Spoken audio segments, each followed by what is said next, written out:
Welcome to this explainer. Have you ever just stared at a cat and wondered, what on earth is going on in that furry little head? Maybe your cat gave you a glaring look because you were 5 minutes late with dinner, or they unapologetically walked away right when you wanted to cuddle.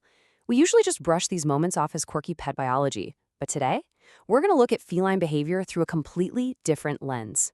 We are going to treat the way cats communicate and defend their space not just as some fascinating biological study, but as a literal masterclass in setting personal and professional boundaries.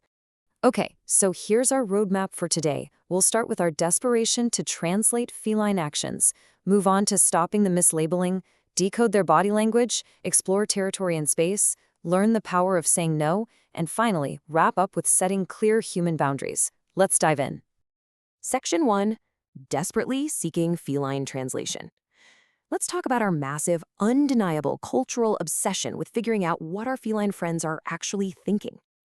To put this into perspective, just look at the sheer scale of these internet communities. You've got groups like Love Cats with over 250,000 members. That's literally the size of a small city, all built around sharing photos, seeking advice, and endlessly analyzing cat behavior. This data just proves how universally desperate we humans are to decode what cats are trying to tell us.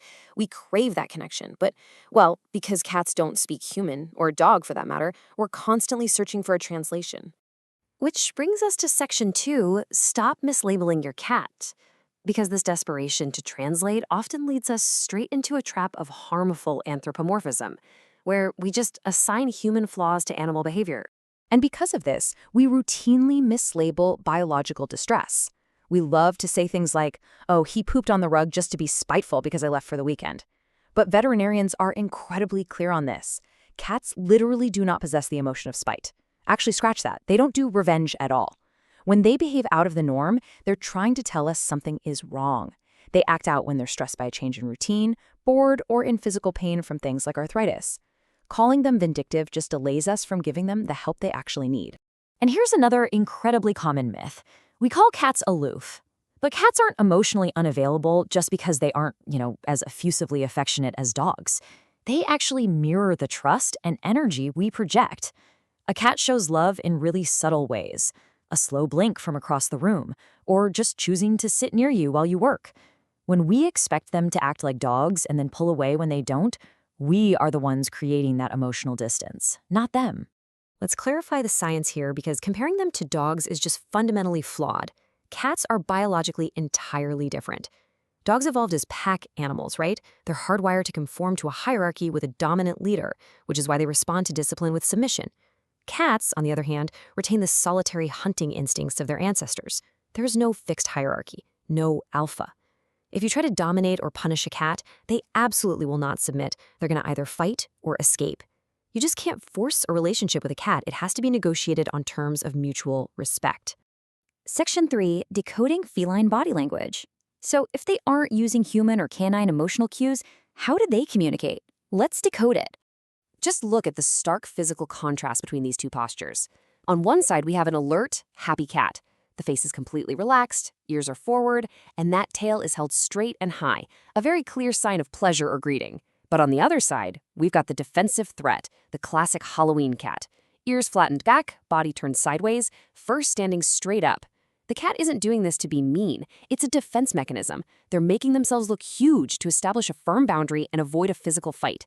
It's a purely visual warning saying, do not come closer.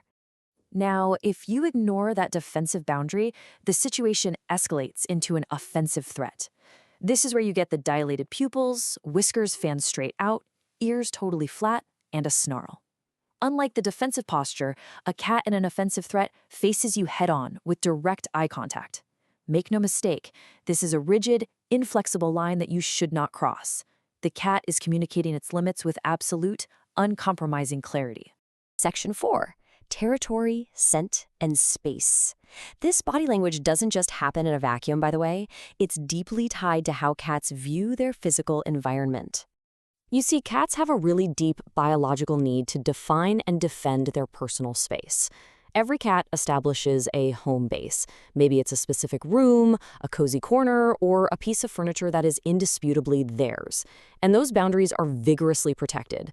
Intruders better be prepared for a challenge. Now, think about the connection here to our own need for a dedicated professional workspace.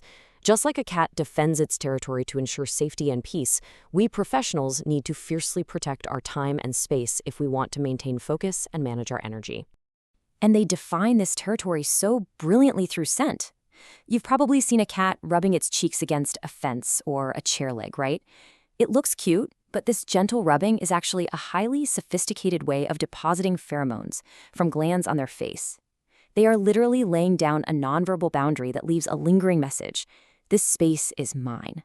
It's peaceful, sure, but it is an absolute assertion of ownership.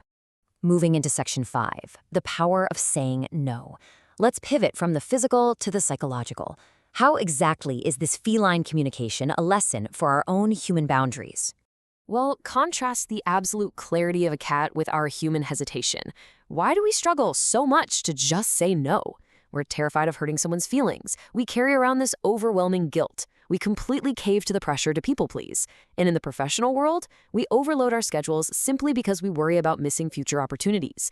We constantly blur our own boundaries to accommodate everyone else, totally draining our energy in the process. You know who literally never does this? A cat.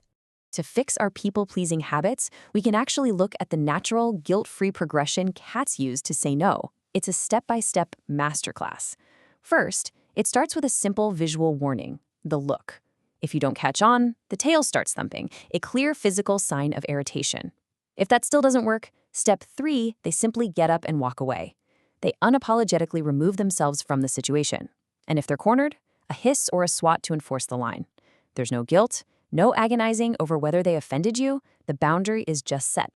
Animal communicator and coach Helen Kaczynski perfectly captured this dynamic with this quote, "Saying yes when you mean no doesn't usually work out well."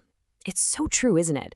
When we ignore our own inner feline and say yes out of sheer guilt or obligation, it almost always leads to negative self-talk, frustration, resentment, and just a messy outcome overall.